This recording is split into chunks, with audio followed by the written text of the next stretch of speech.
Assalamualaikum warahmatullahi wabarakatuh. Perkenalkan, nama saya Tri Wahyu Budi Santoso, NIM A710180070 dari kelas B. Yang pertama, analisa keamanan perusahaan, yaitu merupakan suatu usaha untuk mengetahui, menganalisis, serta mengendalikan risiko dalam setiap kegiatan industri dengan tujuan untuk memperoleh efektivitas dan efisiensi yang lebih tinggi. Karena setiap perusahaan mempunyai data yang sangat penting, maka dari itu harus selalu dicek secara rutin oleh teknisi keamanan agar data yang penting tidak dicuri ataupun rusak. Karena teknologi semakin canggih namun rentan terhadap serangan virus maupun hacker, maka dari itu setidaknya dari perusahaan memperlakukan atau memakai sistem di mana sistem tersebut bisa aman, seperti memasang antivirus untuk membersihkan virus dan password untuk menutup jalan akses hacker, seperti itu. Yang kedua, sebuah kebijakan keamanan. Kebijakan keamanan adalah sebuah perencanaan proses, standar, dan petunjuk yang didokumentasikan dengan baik yang dibutuhkan untuk memenuhi keamanan informasi pada suatu organisasi. Keuntungan dari kebijakan keamanan: meningkatkan keamanan data dan jaringan. Kemudian kebijakan keamanan yang baik memiliki beberapa fitur berikut. 1. Ringkas dan jelas.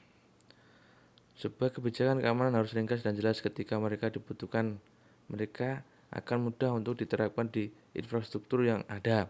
Kemudian nomor 2, dapat diterapkan dan bermanfaat. Kebijakan harus ditulis dan didesain sebagaimana mungkin agar dapat diterapkan di berbagai seksi dan organisasi.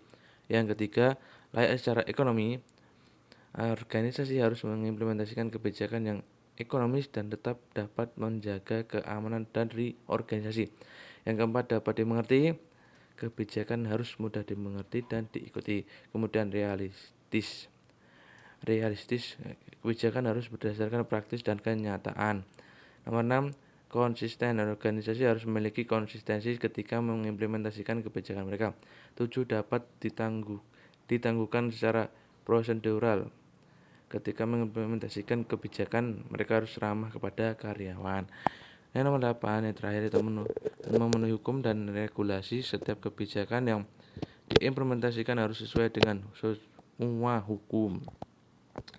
Kemudian ini ada keuntungan dari kebijakan keamanan. Yang pertama, meningkatkan keamanan data dan jaringan. 2, mitigasi resiko. Yang ketiga, dimonitor dan diatur perangkat yang digunakan dalam transfer data. Yang keempat, performa jaringan lebih baik. 5, respon cepat terhadap masalah dan downtime lebih rendah. 6, mengurangi stres di tingkat manajemen. 7, mengurangi biaya.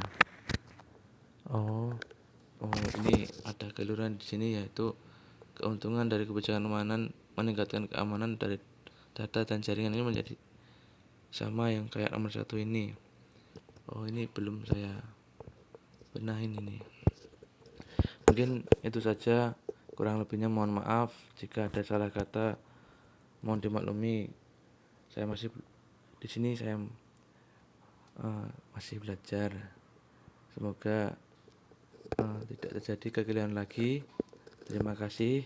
Wassalamualaikum warahmatullahi wabarakatuh.